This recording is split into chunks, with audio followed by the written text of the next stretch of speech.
Hello everybody, welcome back. This is Tony Marine. Thanks for stopping by. Today, we're gonna take a look at a figure, DID figure. He's a World War II German Lieutenant Colonel Otto Skorzeny. I got this figure from Tom Walker Toys. My brother, Robert Marine, thought it'd be a good idea for me to do this video because I did a video recently on Benito Mussolini, and being that Otto Skorzeny rescued Benito Mussolini during one of his famous operations, Operation Oak, he thought it'd be a good idea for me to do this video as well. So, okay, Robert, here goes. So we're gonna take a look at DID Otto Skorzeny. He was considered the most dangerous man in Europe. He was dubbed that because of that operation to rescue Benito Mussolini. He did that successfully with 107 German paratroopers. Not one person was injured or killed during that operation, but we'll get into that later. And before I go any further, I just want to state that I do not condone, celebrate, or glorify anything that this guy represented during World War II. It's an action figure that I thought would make a good collection or addition to my collection. I collect figures that were represented positively and some that weren't represented positively.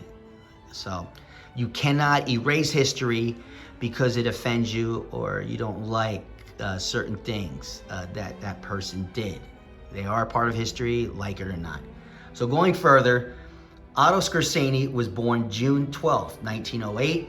He died July 5th, 1975 at the age of 67, which would make him 116 years old right now. He was born in Vienna, Austria.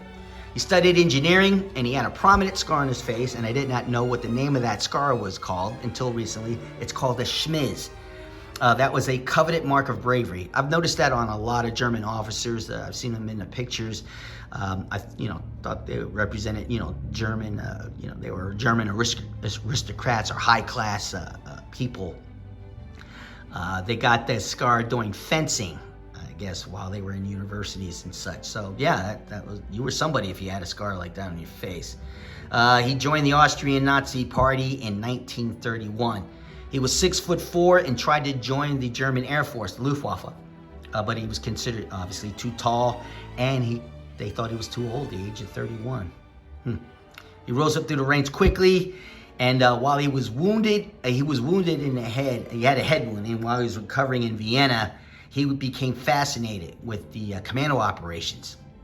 So he submitted some of his ideas to some high-ranking officers. He was appointed commander of a newly created Waffen Sonderverben Z BV Friedenthal. That was an SS unit dedicated to special operations. So basically, yeah, it was like special forces, So I'm telling you, this guy, holy crap. Anyway, he was responsible for operations, this one in 1943, Operation Francois. That was to disrupt supply lines between Allies and Soviet Union. Operation Oak in 1943 as well. That was a successful rescue of Benito Mussolini. 1943, Operation Long Jump. That was the killer kidnapped the Big Three while they were in Tehran. That was Stalin, Churchill, and President Roosevelt. Operation Knight's Leap. That was to capture Josip Tito. He was a Yugoslavian communist revolutionary. 1944, Operation Panzerfaust. They went to Budapest to deal with the Hungarian leader Admiral Miklos Horthy. This cat was pro-American, and he refused to deport his Jewish populations. But they successfully removed him from leadership. They replaced him with a puppet government. I think it was called the Arrow Cross or something like that. And as a result of that, and sadly, 320,000 Hungarian Jews were executed within 56 days, and another 100,000 died of starvation. So no, this guy, he was a knucklehead, big time. In 1944, he participated in Operation Grief. That's what I knew him for when I was coming up. That was to capture key bridges over the Meuse River by having Germans who spoke some English and that wore American uniforms, causing panic and and they've disrupted communications behind Allied lines. And if you didn't know anything about baseball or certain songs or anything about pop culture back in the day, if you didn't pay attention, you're pretty much screwed, because those are the questions that the Americans were asking each other. And some Americans, believe it or not, were detained and some shot and killed by their own men because they couldn't even answer a simple question, about baseball or, an actress or song. And both Eisenhower and Bernard Montgomery were both detained as a result of that. So he caused some shit back then. Operation Werewolf, that was basically to train that was towards the end of the war, to train German youth to fight Allies using guerrilla tactics. But they ended up helping high-ranking Germans to escape Germany. So during the surrender, Otto Skorzeny turned himself into American troops. In 1947, he was going to be tried for using American equipment wrongfully, American uniforms. Wanted to know how he got them, and he was going to be hanged for that. But turns out that some British, I want to say SAS, but I'm not sure. But British Special Forces admitted that they wore German uniforms. Pretty much trying to do the same thing. So so he wasn't hanged, so they put him in a detention camp. And get this, now while he was in detention camp, waiting for trials on other things that he was responsible for, he escaped using 2 German SS officers dressed as American MPs. So the very same thing that he was tried for, he used to escape. So in 1947, he escaped, and this guy remained free. Now, from what I hear and what I've learned, that even the Mossad, that was the Israeli intelligence agency, recruited him. Now, they were going to kill him. He was on some kind of hit list that they had.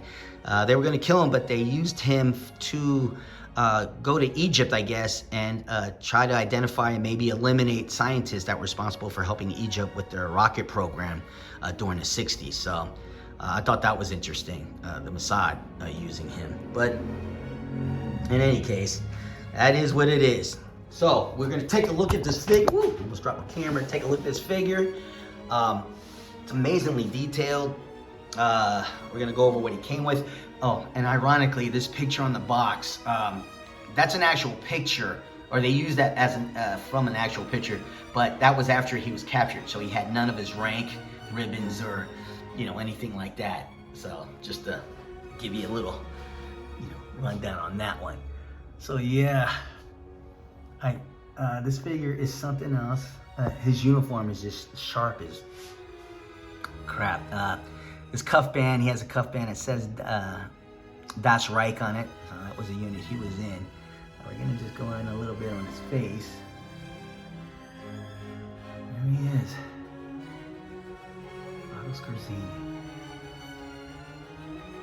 And I tell you, DID really even got the scar down to a T.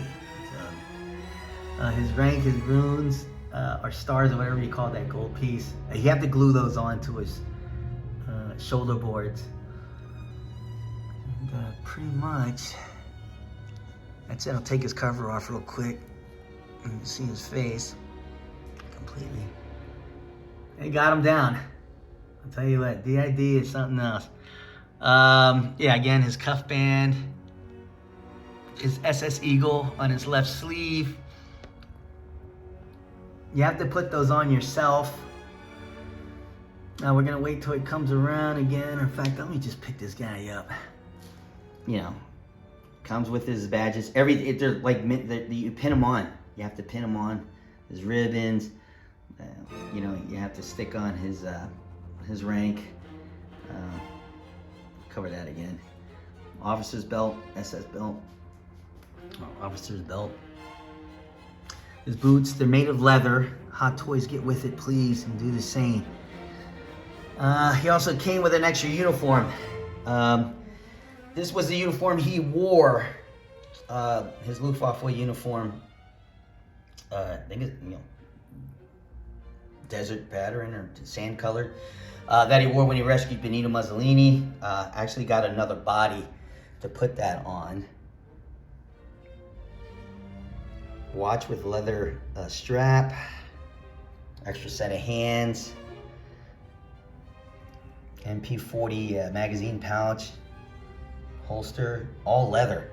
Everything's leather. Again, Hot Toys, get your shit together. You know? These figures have a lot of longevity. Leather boots, boots. Matte case. MP40, it's made of metal and plastic. And I gotta show you something real quick. Excuse my hand.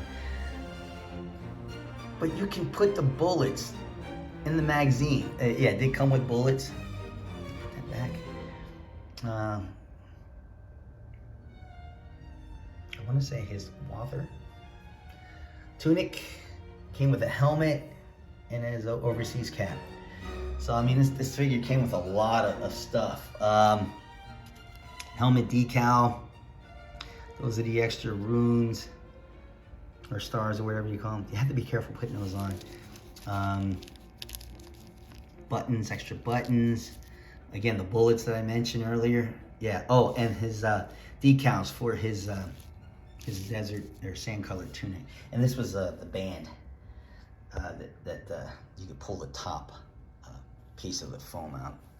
So yeah, and then this awesome officer's cap, and you can form it. It has a wire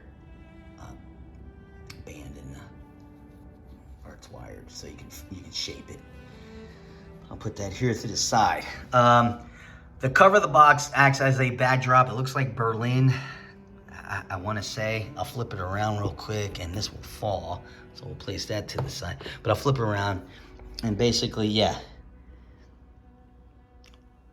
it has his looks like his autograph on the cover of the box. So yeah, this is an amazing figure. Again, my brother wanted me to do this figure, so I thought, you know, what the heck's not a bad idea. But anyway, this is all he came with. Again, it's an amazing figure. Very detailed. Gotta get that scar again, my goodness. Yeah, and he did come with this cigarette. Very cocky looking figure too. You know? So, just went to point that out. But in any case, that's it. I hope you enjoyed this video. Thanks for stopping by. You want to hit the subscribe or, you know, the like button, that'd be cool. Leave a comment if you like, and let me know what you think. Anyway, take care. Semper Fi. Hoorah!